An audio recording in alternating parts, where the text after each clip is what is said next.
কি দি ভাত আনরং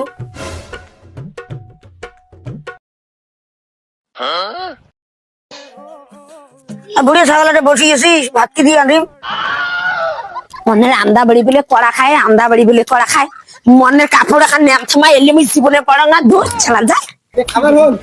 কিসের খাবার রে ভালো এলে নাম থামা আমি না নিয়ে বেড়াম ছট প্যান আর শর্ট জামা নিয়ে আসবো মোর জন্য খান্ডুর মাথা মোর মা হলে খান্ডুর জীবনে পড়ে নাই লম্বা লম্বা জামা প্যান্ট কিসের পর্দা রে গ্রাম দিলে কিসের পর্দা কিসের কি এলে মুই আর কিছুই না বুঝো মোর জন্য শর্ট জামা কাপড় আনিস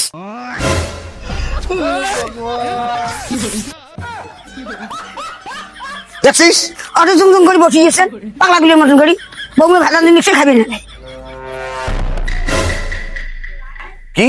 মুই ওই বউয়ের হাতে ভাত খাই এই বউটার দেখছিস ব্যবহার খান হাঁটুয়ের উপরে প্যান্ট টানি টানি পিনছি শর্ট প্যান্ট জামা শালা নোংরা চরিত্রের ঘরের মেয়ে আমারা বিয়ে করি আনছিস ওস তুই খাইস না খাইস নি মোর তাতে যাই আসি না হ্যাঁ বাবা তোর বউ এখানে বুঝবে পাইসনি কাপড় পিনলে দেখতে বুড়েরা কেমন করে জাল পাড়ি থাকে কাপড় পিনলে ভালো হয় বর্তমান যুগকে জানেন না মডার্ন যুগ ওইরকম শর্ট প্যান্ট শর্ট জামা না কাট দিয়ে কি কাট দিবে তোমার মেলেন না যাও বৌমে কে তোমরা বোঝেন না তো লম্বা কাপড় না পেলে জামাই গাদেন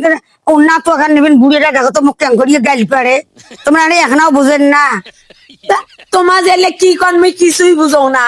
আমার দেশ দাদা বৌদি আমার মা এগুলো লম্বা কাপড় জীবনে পড়ে না এরম শর্ট পিন্ধিছে আর এরম শর্ট পরছে আর তোমার বলে যত পর্দা গ্রামের লোকের যত পর্দা না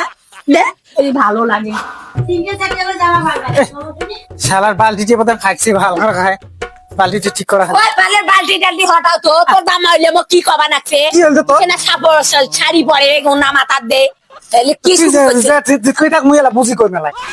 কি তুই মোর সাথে সংসার না করবো হ্যাঁ আমি তোমার সংসার করব না গো আমার সবকিছুটা ফিরাই দে আগে আমি যেমনে ছিলাম তেমনে বানাই দে আরে আগে আমি যেমনে ছিলাম তেমনে করাই দে